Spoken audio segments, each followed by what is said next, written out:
ప్రియమైన మా పిఎం మోడీ గారు ఆదివారం నుండి శుక్రవారం రోజు సెలవు దినంగా ప్రకటించడంలో మీ వైఖరి, మీ ఉద్దేశం ఏంటో భారతదేశ ప్రజలందరూ గమనిస్తూ ఉన్నారు. అయితే ఈ సందర్భంలో మీరు ఆదివారం నుండి శుక్రవార దినంకు సెలవు దినంగా ప్రకటించడంలో క్రైస్తవులకు ఎలాంటి ఇబ్బంది లేనే లేదు.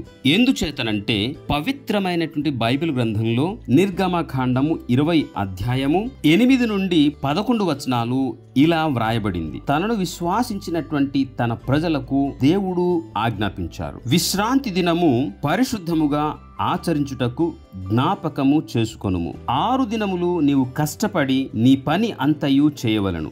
7వ దినము నీ దేవుడైన యెహోవాకు విశ్రాంతి దినము. దానిలో నీవైనను, నీ కుమారుడైనను, నీ కుమార్తె అయినను, నీ దాసుడైనను, నీ దాసి అయినను, నీ పశువైనను, నీ ఇండ్లలోనున్న పరదేశి అయినను ఏమీయూ చేయకూడదు. 6 దినములలో యెహోవా ఆకాశమును, భూమియు, సముద్రమును, వాటిలోని సమస్తమును సృజించి 7వ దినమున విశ్రమించెను. అందుచేత యెహోవా విశ్రాంతి దినమును ఆశీర్వదించి దాని పరిశుద్ధ పరిచెను. నాతో చెప్పగలరా? హల్లెలూయా! ఇది అసలైన సంగతి. భారతదేశంలో హైందవులకు మాత్రమే రోజుల యొక్క పట్టింపులు, మూఢ విశ్వాసాలు కలిగి ఉంటారు తప్పితే క్రైస్తవులకు ఈ రోజు ఆ రోజు అన్నది లేనే లేదు. దేవుడు అనుగ్రహించినటువంటి ఏ రోజైనా వారం రోజులు, అన్ని రోజులు శుభదినాలే. శుభాలు అశుభాలు మన విశ్వాసంలో, మన నమ్మకంలోనే ఉంది తప్పితే దేవుని యొక్క సృష్టి క్రమంలో ఈ రోజు ఆ రోజు అన్న భేదభావం లేకుండగా దేవుడు అన్ని రోజులు పవిత్రంగా సృజించి మంచిగా ఆయన చూసినట్లుగా బైబిల్ గ్రంథం వివరిస్తూ ఉంది. పిఎం మోదీ గారు మార్చవలసింది రోజులు, నెలలు, సంవత్సరాల పేర్లు కానే కాదు. దేశంలో దేశ ప్రజల కొరకు మార్చవలసింది చాలా ఉన్నాయి. నిరుద్యోగ సమస్య, పేదరిక నిర్మూలన, అనారోగ్య సమస్యలు, పారిశ్రామిక రంగాల అభివృద్ధిలో మార్పు, వ్యవసాయ రంగంలో మార్పు,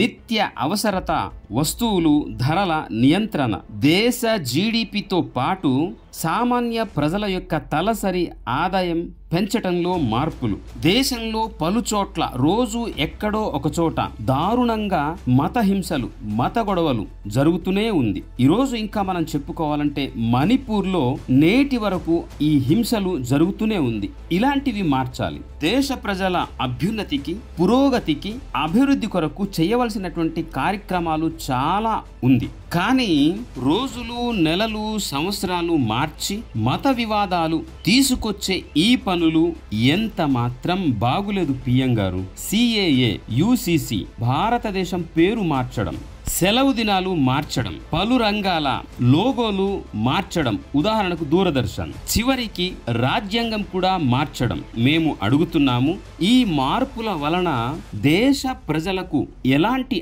అభివృద్ధి ఉంది అని ప్రశ్నిస్తూ ఉన్నాము. మరెలాంటి ప్రయోజనం కలదని ప్రశ్నిస్తూ ఉన్నాము. మన దేశ అంధభక్తులకు, అలాగే బీజేపీ నాయకులు, పాలక వర్గం వారికి మంచి మార్పు రావాలని, దేశ పురోగతికి సంబంధించినటువంటి అభివృద్ధి కార్యక్రమాలు చేపట్టాలని దేశ ప్రజలందరం కూడాను లౌకిక విధానంలో కోరుకుందాం. ప్రియమైన మా పిఎం మోడీ గారు ఆదేశించిన సూత్రం ప్రకారం వారం రోజుల్లో ఏదో ఒక రోజు సెలవైతే భారతదేశ ప్రజలకు ఇస్తారు కదా, మీరు ఇచ్చినటువంటి ఆ సెలవు రోజు మాత్రమే మేము మా ప్రభువును ఆరాధన చేయటానికి విశ్రాంతి దినముగా ఎంచుకోగలుగుతున్నాం. అలాంటి సహాయం మీరు భారతదేశ క్రైస్తవ ప్రజలకు ఈ అవకాశం ఇస్తున్నందుకు మా క్రైస్తవ సార్వత్రిక సంఘాల పక్షముగా మీకు ధన్యవాదాలు తెలియచేస్తూ ఉన్నాము. క్రైస్తవులు ఏ రోజైనా దేవుని